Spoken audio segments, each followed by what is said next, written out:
Zamani sinia ilikuwa tu sio chombo cha kulia, bali ilikuwa ni shule ya maadili ambako familia ziliketi duara zikigawana tonge moja moja, huku wazee wakitumia muda huo kutoa wasia kwa vijana. Kwa kweli vijana wangu, kisinia cha zamani kilikuwa na mambo mengi, yaani vile vyakula vyote vya asili vilikuwa vinakuwepo pale. Lakini mtindo huu wa kisinia umerudi kisasa zaidi katika migahawa mengi, ukiwa na nakshi nyingi za mchanganyiko wa vyakula mbalimbali pamoja na kamera za simu tayari kwa kupiga picha. Kwa sasa ukisikia kisinia si tu chombo cha kulia, bali ni mchanganyiko wa vyakula vingi tofauti ndani yake. Hata kama labda kulikuwa na migogoro ya urafiki, unakuta hapo mnakuwa pamoja, mnashikamana, mnajenga mahusiano na zidi kuwa imara.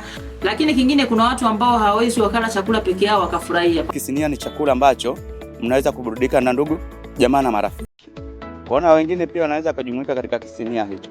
Kisinia binafsi yangu mimi sikifahamu, ila nakisikia. Ninatamani kukifahamu kisinia ni nini.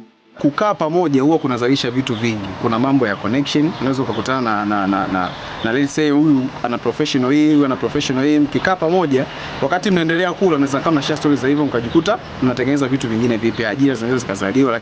Wakati tukifurahia trend hii, wataalamu wa afya wanaoji upande wa pili wa sarafu. Je, mchanganyiko wa vyakula vingi kwa wakati mmoja unatija mwilini?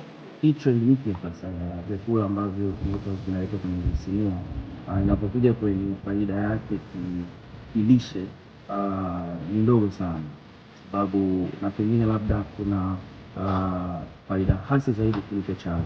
Ukiangalia kwa wingi sana wa visinia hivi, huwa kuna wingi sana wa vyakula vya wanga.